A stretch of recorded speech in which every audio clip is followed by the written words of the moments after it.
হরিণ নবীজির পাশে দাঁড়িয়ে কাঁদে আর সালাম দেয়। প্রিয় নবী বললেন, হরিণ কি জন্য সালাম দাও?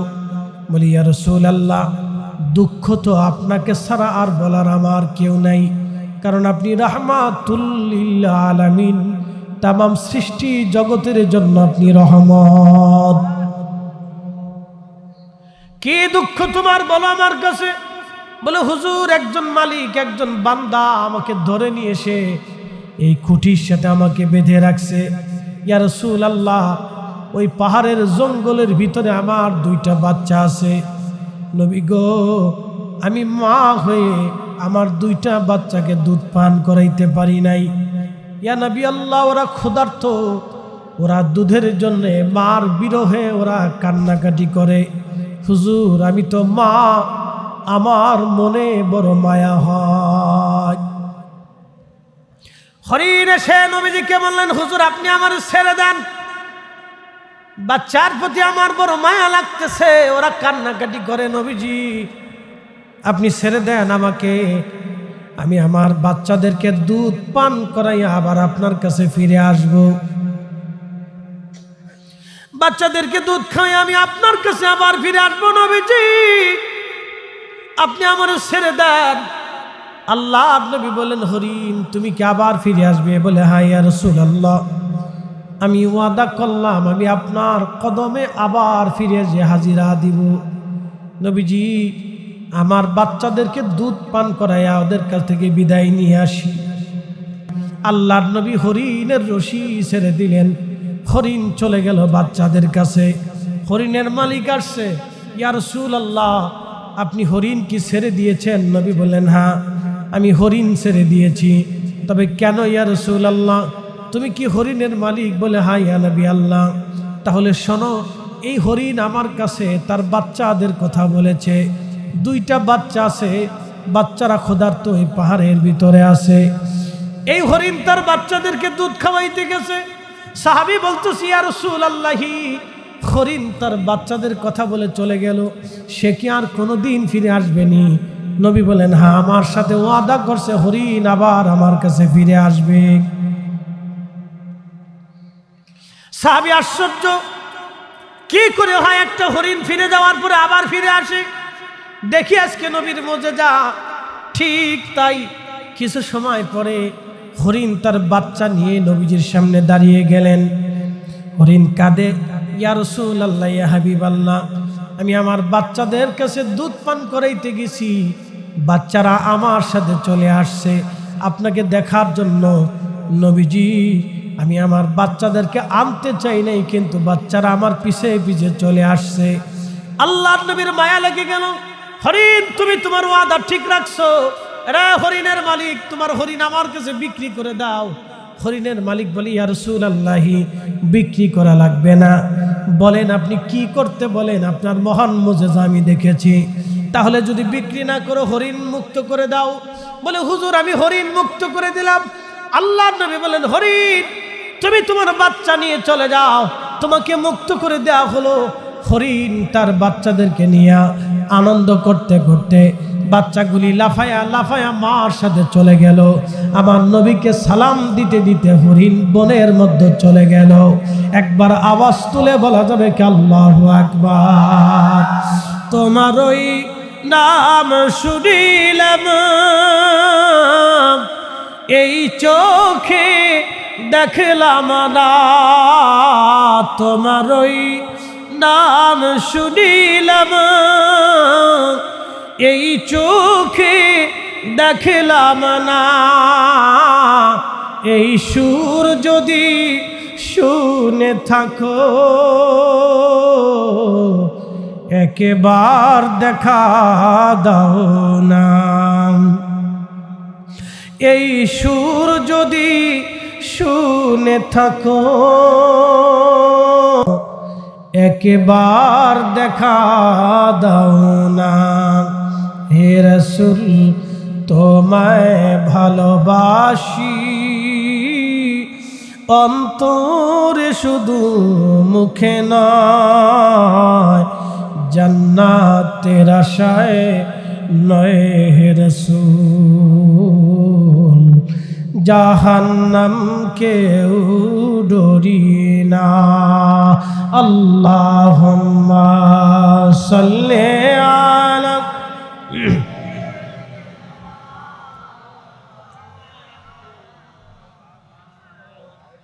আহা, জবান খোলে।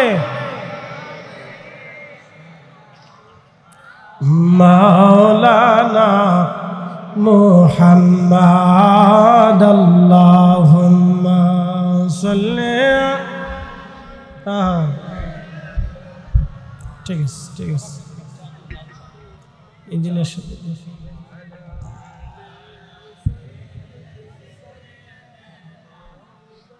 মাওলানা। জবানের মালিককে আল্লাহ। মাহুল বায়ান, আমি তোমাদেরকে বয়ান শিক্ষা দিয়েছি, ভাষা শিক্ষা দিয়েছি। শুধু বাংলাদেশে 17টা ভাষা আছে, ইন্ডিয়াতে 250 ভাষা আছে, সারা পৃথিবীতে এরকম 3 থেকে 3,500 ভাষা আছে। এই ভাষাটা কে দিছে? আল্লাহ দিছে। ভাষাটা আল্লাহ দিছে, আমরা দিই। একই জনপদে কত ধরনের ভাষা, চিন্তা করেন তো। তো জবান আল্লাহ দিলেন, ভাষা আল্লাহ দিলেন, তা আল্লাহর দেওয়া জবান দিয়ে একটু হক আদায় করেন না? একটু দুরূদ শরীফ পড়ে মদিনা শরীফে হাদিয়া পাঠান না? যার কারণে হায়াত অল্প হবে, নেকি বেশি হবে। নেকি কম করবেন কিন্তু বেহেশত সবার আগে হবে। সেই নবীর শানে একটু দুরূদ শরীফ হাদিয়া মদিনা শরীফে পাঠান। জবান খুলে পড়েন আল্লাহুম্মা সাল্লি আলা।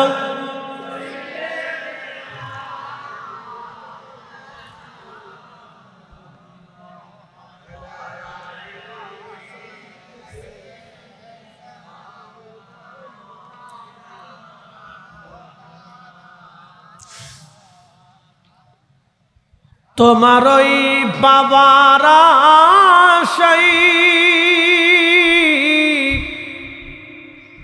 মন ছুটে যায় মদিনায়। তোমার ওই পাওয়ার আশাই মন ছুটে যায় মদিনায়। এ আশিকে দিদার দাও না, আর দূরে থাকিও না। এ আশিকে দিদার দাও না, আর দূরে থাকিও না। হে রাসূল তোমায় ভালোবাসি, অন্তরে শুধু মুখে নই। জান্নাতের আশায় নয় হে রাসূল, জাহান্নাম কেউ ডরি না। জাহান্নাম কেউ ডরি না। সমস্ত জগৎ সমূহের রব আল্লাহ।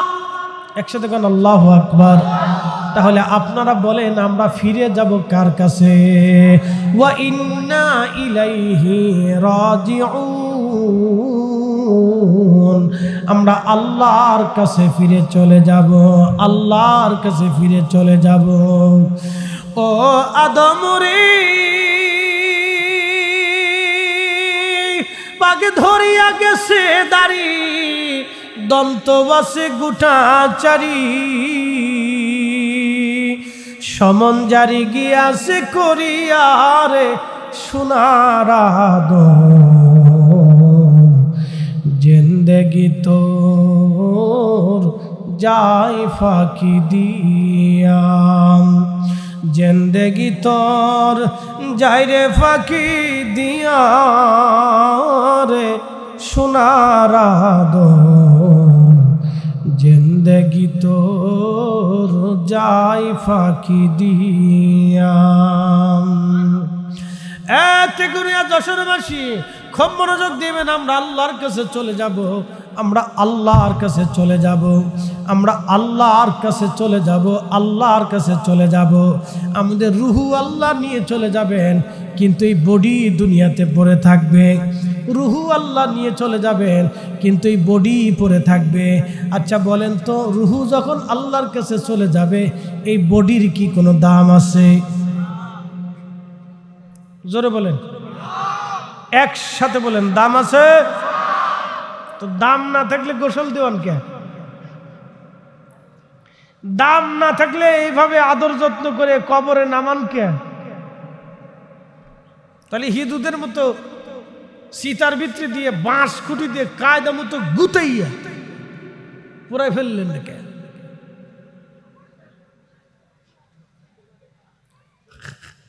দেহের দাম আছে। বলে কোন দেহ? যেই দেহ আল্লাহর কথা শুনছে, রসুলের জিন্দিগি মানছে। কথা ঠিক আছে নি? এই দেহের দাম আছে। বলে প্রমাণ কি? প্রমাণ আপনাদেরকে শুনে। প্রমাণ হচ্ছে উহুদের ময়দানে প্রচন্ড যুদ্ধ শুরু হয়ে গেল। সাহাবীরা পাগলপাড়া, কাফেরদের ত্রিমুখী আক্রমণে মুসলমানেরা দিশেহারা হয়ে গেল। 70 জন মুসলমান শহীদ হয়ে গেলেন। আল্লাহর নবী আহত হলেন, দন্ত মুবারক শহীদ হয়ে গেলেন। যেই পাহাড়ে নবী, উহুদ পাহাড়ের কোনা ফাঁকা জায়গায় প্রিয় নবীজিকে বিশ্রাম করানো হয়েছিল, সেই জায়গা থেকে এখনো রাতের বেলা আল্লাহর বেহেশতের ঘ্রাণ এখনো আসে। আমি ওইখানে বসেছিলাম দীর্ঘ সময় পর্যন্ত। উহুদের পাহাড়ের এই ফাঁকা জায়গা রাত্রিবেলা এখনো সুঘ্রাণ আসে। বন্ধু, খুব মনোযোগ দিয়ে কথাগুলি শুনবেন। প্রিয় নবীর দন্ত মোবারক শহীদ, মাথা মোবারক কেটে গেছে। আহত নবীজি সারাটা রাত ওই পাহাড়ের গুহারে কোনায় বিশ্রাম নিতে লাগলেন। সারা মদিনায় সংবাদ ছড়িয়ে গেল, রসুল শহীদ হয়ে গেছেন। নবীজির জেসেম উহুদে পাওয়া যাচ্ছে না। হযরত গসলুল মালায়েকা হানজালা গোসল করার জন্য তিনি গেলেন। ফজরের সময়, সুবহে সাদিকের সময় তিনি গোসল করতে গেলেন। সদ্য বিবাহিত যুবক, একজন সুদর্শন পুরুষ, মদিনার রূপসী সুন্দরী মেয়ে ঘরে এনেছেন। বিয়ে হয়েছে, তাদের বাসর হয়েছে। গোসলখানায় গেলেন হযরতে হানজালা। হযরত হানজালা গোসলখানায় যাওয়ার পরে মদিনার রাস্তা দিয়ে কে জানি বলে যাচ্ছে, এ মদিনাবাসী শুনছো, নবীকে উহুদে খুঁজে পাওয়া যায় না, নবী উহুদে শহীদ। হযরত হানজালা রাদিয়াল্লাহু আনহু গোসল ছেড়ে দিলেন, পানির মশক তিনি ছেড়ে দিলেন। পানির মশক ছেড়ে দিয়ে হযরত হানজালা তিনি চলে আসলেন ঘরের দরজার সামনে। বিবিরে ডাক দিয়ে বলেন, বিবি, ঘরের ভিতরে তলোয়ার আছে, ঢাল আছে, যুদ্ধের অস্ত্র আছে, আমাকে দাও। বিবি ডাক দিয়ে বলল, স্বামীরে, এই রাত্রিবেলা এই সুবে সাদিকে আপনি গোসল করতে গেলেন, গোসল বাদ দিয়ে আপনি তলোয়ার কেন চান, ঢাল কেন চান, যুদ্ধের অস্ত্র আপনি কেন চান? হযরত গসলুল মালায়েকা ডাক দিয়ে বলে, বিবিরে, গোসলে গিয়েছিলাম, কে জানি বলে গেল নবী নাকি উহুদের শহীদ। তাহলে বলো তো, আমার গোসল দিয়ে আর হবে কি? জীবন বেঁচে থেকে লাভ আর হবে কি? জিন্দেগি করে লাভ কি হবে? মদিনাতে আমি হানজালা বেঁচে থেকে কি হবে? বিবি, আমাকে অস্ত্র দাও, যুদ্ধের পোশাকগুলি তুমি আমাকে দাও, আমি উহুদে চলে যাব, আমি আর তোমার কাছে ফিরে আসব না, ক্ষমা করে দিও। স্ত্রী হিসেবে এনেছিলাম, হক আদায় করতে পারি নাই। বিবিরা, দুনিয়াতে আর কোনোদিন দেখা হবে না, হাসরের ময়দানে তোমার সাথে আমার দেখা হবে। হযরত হানজালা চলে গেলেন উহুদের ময়দানে। সকালবেলা প্রচন্ড যুদ্ধ আবার শুরু হয়ে গেল। কাফেরদের ভিড়ে হযরত হানজালা যুদ্ধ করে করে কাফেরদেরকে জাহান্নামে পাঠিয়ে নিজেও শাহাদাতের অমীয় সুধা পান করলেন। হযরত হানজালা শহীদ হয়ে গেলেন। সমস্ত শহীদদের লাশ নবীজি কাতারে কাতারে শোয়াইলেন। শরীয়তের মাসলা হলো, যারা আল্লাহর পথে শহীদ হয় বিনা গোসলেই তাদেরকে দাফন করা হয়। ওই পোশাকি ওই অবস্থায় তাদের দাফন করা হয়। কাউকে বা কাউকে আবার কাফন পরানো হয়, কাফন যদি না পাওয়া হয় তাহলে যুদ্ধের পোশাক দিয়ে তাদেরকে কবরস্থ করা হয়। যুদ্ধের পোশাক পরে তাদেরকে কবরস্থ করা হয়। হযরত হানজালা ওনার স্ত্রী জানতে পারলেন আমার স্বামী উহুদের ময়দানে শহীদ। এই কথা শুনিয়া মদিনার থেকে হানজালার স্ত্রী দৌড় দিয়েছেন, সদর মদিনা থেকে উহুদের ময়দানে দৌড়ায় গেলেন। যাওয়ার পরে দেখে সমস্ত শহীদদের লাশ কাতার করে শুয়ে রাখা হয়েছে। আপনজনেরা শহীদদের কাছে যে শহীদদের চেহারাগুলি দেখতেছিল, সন্তানরা কান্নাকাটি করতেছিল শহীদদের পাশে বসে। হযরত হানজালার বিবি দৌড়ায় গেলেন, প্রিয় নবীজির সামনে দাঁড়ায় সালাম দিলেন, আসসালাতু ওয়াসসালামু আলাইকি ইয়া রাসূলুল্লাহ। হুজুর নবী গো, সবার লাশ আপনি বিনা গোসলে দাফন দিয়েন, কিন্তু আপনার হানজালার লাশ আপনি বিনা গোসলে দাফন দিয়েন না। আল্লাহর নবী বললেন, হানজালার বিবি তোমাদের না বিয়ে হয়েছে? হানজালাকে না হন মদিনায় রেখে আসছিলাম, তোমাদের না বাসর হয়েছে? তাহলে আমার হানজালা কেন উহুদের ময়দানে আসছে বলো? বলে হুজুর কে জানি সকালবেলা সুবে সাদিকে ফরজ গোসল করার সময় ঘোষণা দিয়েছে আপনি নাকি শহীদ। আমার স্বামী আপনার হানজালা আমাকে ডেকে বলল, স্বামী রে, বিবি রে, আমি আর বেঁচে থাকবো কার জন্য? সংসার গর্ব কার জন্য? জীবন গর্ব কার জন্য? বিবি রে, আমি জীবন গর্ব কার জন্য? বেঁচে থাকবো আমি কার জন্য? বিদায় দাও, দুনিয়াতে আর দেখা হবে না। হাসরের জন্য বিদায় নিয়ে আমার স্বামী হানজালা উহুদের ময়দানে চলে আসছে। নবীজি, আমার স্বামী হানজালা নাপাক, আপনার হানজালা নাপাক, ফরজ গোসল তার এখনো বাকি আছে। নবীজি, আপনার হানজালাকে আর বিনা গোসলে দাফন দিয়েন না। সব শহীদদেরকে বিনা গোসলে দাফন দেন, কিন্তু আপনার হানজালাকে বিনা গোসলে আপনি দাফন দিয়েন না। সে নাপাক, সে এখনো গোসল করে নাই ইয়া রাসূলুল্লাহ। হানজালার এই প্রেম কাহিনী শুনে প্রিয় নবীজির চোখ বেয়ে বেয়ে পানি পড়তেছিল, পানি। নবী আমার ডেকে বললেন, সাহাবীরা রে, আমার হানজালার লাশ তোমরা খুঁজো, দেখো হানজালাকে উহুদের ময়দানে কোথায় পাওয়া যায়। সারা উহুদের ময়দানে তন্ন তন্ন করে সাহাবীরা হানজালার লাশ খুঁজতে লাগলো, কিন্তু নেই, কোথাও হানজালার লাশ নাই। হানজালা কোথায়? হানজালা কোথায় আছে? হানজালার লাশ সারা উহুদে তন্ন তন্ন করে খোঁজা হলো। সাহাবীরা এসে বলল, হুজুর সারা উহুদে হানজালার লাশ খুঁজে খুঁজে পাওয়া যায় না। আহারে, তখন আল্লাহর নবীর দরবারে জিবরাইল আসছে, এসে বললেন, হুজুর হানজালার লাশ আপনি দুনিয়ায় খুঁজে আর পাবেন না। হানজালার লাশ আল্লাহর রহমতের ফেরেশতারা আসমান জগতে নিয়া হাউজে কাউসারের পানি দিয়ে আপনার হানজালার লাশ আল্লাহ গোসল দেওয়াইতেছে। একবার জোরে বলা যাবে কি আল্লাহু আকবার। তোমারই নাম শুনিলাম, এই চোখে দেখলাম না, তোমারই নাম শুনিলাম, এই চোখে দেখলাম না। এই সুর যদি শুনে থাকো, একবার দেখা দাও না। এই সুর যদি শুনে থাকো, একবার দেখা দাও না। হে রাসূল তোমায় ভালোবাসি, অন্তরে শুধু মুখে নয়, জান্নাতের আশায় নয় হে রাসূল, জাহান্নাম কেউ ডরি না।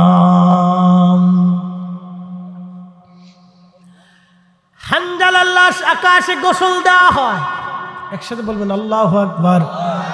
তাহলে বডির দাম আছে না নাই? জোরে বলেন। দেহ থেকে রূহ চলে গেলে বডির দাম আছে না নাই? যদি বডি আল্লাহর ইবাদত করে তাহলে এই বডির সম্মান আল্লাহর কাছে আসে। হানজালা আল্লাহ আসমানে নিয়ে আল্লাহ গোসল দেওয়াইলেন, গোসল দেওয়াইয়া দুনিয়াতে উহুদের ময়দানে আল্লাহ ফেরেশতা দিয়ে নামাইলেন।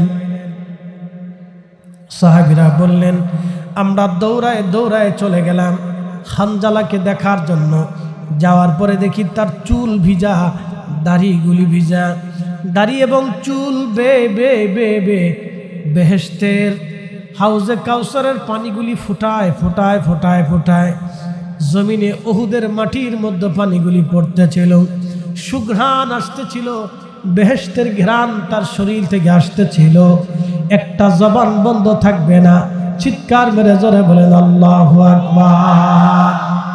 তাহলে রূহ চলে গেলে বডির দাম আছে, দেহের দাম আছে। যদি এই দেহ আল্লাহর কাজে আপনি ব্যবহার করতে পারেন তাহলে দেহের মূল্য আছে। রূহ চলে গেলেও দেহের দাম আছে, দেহের মর্যাদা আছে। হানজালার দেহকে আমার আল্লাহ আসমানে নিয়ে চলে গেলেন, গোসল দিওয়াইলেন। হযরত হানজালার কবর জান্নাতুল বাকিতে তাকে সমাহিত করা হয়েছে। উহুদে নেই, তার কবর জান্নাতুল বাকিতে। হানজালার পরিচয় হলো গসলুল মালায়েকা, ফেরেশতারা তারে গোসল দিওয়াইলেন। এই জন্য বডিরও দাম আছে। বলছিলাম হাসেরা জিকির করতে করতে চলে গেল আলহামদুলিল্লাহি রাব্বিল আলামিন। মুসা আলাইহিস সালাম দেখলেন আল্লাহর আকাশে মেঘ জমে গেল, আকাশে বৃষ্টি নাই। কিন্তু আপনি বৃষ্টি কেন দিলেন? আল্লাহ ডাক দিলেন মুসা, তুমি যখন তাদেরকে সংবাদ দিলা আগামী 1 মাসে কোনো বৃষ্টি নাই, তখন তারা কি বলেছিল? বলে আল্লাহ তারা বলেছিল আলহামদুলিল্লাহি রাব্বিল আলামিন, সমস্ত প্রশংসা সেই রবের জন্য। আল্লাহ ডাক দিয়ে বলেন মুসারে, তারা কি আমার উপরে বেজার ছিল না শুকরিয়া আদায় করেছিল? বলে আল্লাহ তারা শুকরিয়া আদায় করেছিল। বলে তারা কি আমার নিয়ামত পাইছিল? বলে না, নিয়ামত পাই নাই। তাহলে তারা কি করলো? বলে শুকরিয়া আদায় করলো। নিয়ামত না পেয়ে যারা আমার শুকরিয়া আদায় করলো, আরে মুসা আমার রহমতের দরিয়ার মতো ঢেউ লেগে গেল, আমি আল্লাহ তাদের জন্য বৃষ্টি দিয়ে দিলাম। একবার জোরে বলেন আল্লাহু আকবার। তাহলে সুখেও আলহামদুলিল্লাহ, দুঃখেও আলহামদুলিল্লাহ, খাইলেও আলহামদুলিল্লাহ, না খাইলেও আলহামদুলিল্লাহ, রোগেও আলহামদুলিল্লাহ, সুস্থেও আলহামদুলিল্লাহ, রাতেও আলহামদুলিল্লাহ, দিনেও আলহামদুলিল্লাহ। কি কথা কন নাকি? ঠিক আছে কিনা? শুকরিয়া হবে কার? জোরে বলেন শুকরিয়া হবে কার? লাইন শাকারতুম লাযীদান্নাকুম ওয়া লাইন কাফারতুম ইন্না আযাবি লাশাদীদ। আমার আল্লাহ ডাক দিয়ে বলেন বান্দারে, তুমি যদি কৃতজ্ঞ হও নিয়ামত বাড়িয়ে দেব, যদি অকৃতজ্ঞ হও আমি তোমাকে কঠিন শাস্তি দেব। এই জন্য দুঃখেও আলহামদুলিল্লাহ, সুখেও আলহামদুলিল্লাহ, খাইলেও আলহামদুলিল্লাহ, না খাইলেও আলহামদুলিল্লাহ, বৃষ্টিতেও আলহামদুলিল্লাহ, না হলেও আলহামদুলিল্লাহ, দিলেও আলহামদুলিল্লাহ। কি কথা বলেন ঠিক না বেঠে? তাহলে শুকরিয়া হবে কার? খাওয়ার আগে বিসমিল্লাহ, খাওয়া শেষে আলহামদুলিল্লাহ। শুনে যান, আজকে আমি ওমানের গ্র্যান্ড মুফতির ছাত্র। কুমিল্লা এক মাহফিল ওনার সাথে কয়েক বছর আগে, করোনার আগে একটা মাহফিল ওনার সাথে আমি একসাথে মাহফিল। তো ওমানি শেখ অনেক বড় আলিম, বুঝতে পারছেন, ওমানের গ্র্যান্ড মুফতির ছাত্র। তো সে ওমানের কোনো এক মসজিদের খতিব এবং কোনো এক বিশ্ববিদ্যালয়ের সম্ভবত লেকচারার হবে অথবা প্রফেসর হবে আর কি। তো যাই হোক, সে আসছে। তা আমরা একসাথে খাইতে বসছি, আলহামদুলিল্লাহ এত ভালো লাগলো। খাওয়া শেষ হয়ে যাওয়ার পরে উনি আমাদের সবাইকে নিয়ে দোয়া করলেন। একসাথে বলবেন আলহামদুলিল্লাহ। খাওয়া শেষে কি করলেন? দোয়া করলেন। আপনাদের দক্ষিণ জনপদে খাওয়ার পরে দোয়া কি জিনিস এটা বুঝে না। অনেকে তো দোয়া ছাইরেই দিছে, ওটা তো আর নাই। অনেকের কাছে দোয়াই নাই, তো যার কাছে নাই তো তার তো নাই, তারা তার জোর করে দেওয়া যাবে না। কি কথা ঠিক আছে না? যার কাছে দোয়া নাই তার কাছে তো নাই, তারা তার জোর করে দেওয়া যাচ্ছে না। তো খাওয়া শেষ করে আমরা সবাইকে নিয়ে উনি দোয়া করলেন, খুব ভালো লাগলো যে খোদার রিজিক খাওয়ার পরে সে দোয়া করলো, যে খাওয়াইলো তার জন্য দোয়া করলো এবং আমরা যারা খাইলাম আমাদের জন্য দোয়া করলো যে আল্লাহ আমাদেরকে উত্তম রিজিক দেন এবং বেশি পরিমাণে রিজিক দেন। সাইয়েদনা ইব্রাহিম আলাইহিসসালাম, হজরতে হাজেরা এবং ইসমাইল আলাইহিসসালাম দুইজনকে কাবা শরীফে রেখে তিনি চলে গেলেন। সহিহ বুখারীর কিতাবুল আম্বিয়াতে আসছে। যেতে যেতে যেতে যেতে বহু দূরে চলে গেলেন। তো পিছনের দিক তাকায় দেখেন মক্কা শরীফে হাম্মাজান হাজেরা এবং ইসমাইল দুইজন আর কাউরে দেখা যাচ্ছে না। তখন তিনি মক্কার দিকে ঘুরলেন, অর্থাৎ হাজেরা এবং ইসমাইলের দিকে ঘুরে যেয়ে তিনি আল্লাহর দরবারে হাত বাড়ায় বলেন, রাব্বি, আপনার হুকুমে জনমানবহীন শূন্য, ফসলহীন শূন্য, গাছ বৃক্ষহীন শূন্য, পানিহীন শূন্য, রিজিক শূন্য একটা স্থানে, বিরান ভূমিতে আমি আমার স্ত্রী এবং আমার কলিজার টুকরা বেটাকে আপনার হুকুমে রেখে যাচ্ছি। আয় রব, আপনি এই জাতির জন্য উত্তম রিজিক দেন, পানির ব্যবস্থা করেন। আল্লাহ, যতদিন পর্যন্ত তারা এই জমিনে থাকবে আপনি তাদেরকে কোনোদিনও গোশত, পানি, রিজিক, ফলমূল থেকে বিচ্ছিন্ন রাখবেন না। আল্লাহ, আপনি তাদেরকে রিজিক দিয়েন। ইব্রাহিম আলাইহিস সালামের সেই দোয়া এতদিন পর্যন্ত এমনভাবে কবুল হয়েছে যে কাবা শরীফে আজকে হাজার হাজার বছর শেষ হয়েছে, কাবা শরীফের আশেপাশে যায় দেখবেন কোনো ক্ষেত নাই, খামার নাই, ফলের বাগান নাই, শুধু মরুভূমি, শুধু পাথরের পাহাড়, কিন্তু কাবা শরীফে কোনোদিনও রিজিকের অভাব হয় নাই। একসাথে কোন আল্লাহু আকবার, জোরে বলেন আল্লাহু আকবার। দোয়া করেছিল কে? ইব্রাহিম আলাইহিস সালাম। জোরে বলেন, দোয়া করেছে কে? একদিনের দোয়া এমন ভাবে কবুল হয়েছে যে আজও পর্যন্ত কাবা শরীফের চারপাশে শুধু পাথর দেখবেন, কোনো ফলের বাগান নাই, শস্য খামার নাই, কিচ্ছু নেই, শুধু পাথরের পাহাড় আর পাহাড় আর পাহাড়, কিচ্ছু নাই জনপদে। ওই যে জমজমের পানি আসলো, খাবারের অভাব নাই, ফলের অভাব নাই, রিজিকের অভাব নাই, পৃথিবীর কোথাও কোনো ফল নাই, কিন্তু কাবাতে ফল পাবেন। হরেক রকমের ফল, হরেক রকমের খাবার আপনি কাবা শরীফে পাবেন। কোনোদিনও এই কাবা শরীফে অভাব আসেনি। দোয়া, এই জন্য দোয়া সাইডে দেন, অসুবিধা নেই, ওটা আপনার কপাল, ওটা আমাদের কি আসে যায়। দোয়া করবেন, দোয়া ভুলবেন না, দোয়া দামি জিনিস। আজকে দোয়া হবে, নিয়ে যাবেন। আগামী বছর ওরস শরীফ মাহফিল কি হবে? কি আপনারা চান না? একসাথে বলেন, ওরস মাহফিল কি হবে? দরকার আছে কি না? তাহলে একসাথে বলেন আল্লাহু আকবার। না না, হয় না, জোরে হাত উঁচু করে বলেন আল্লাহু আকবার। নারে তাকবীর, নারে তাকবীর, নারে রিসালাত। আচ্ছা, হাত নামান।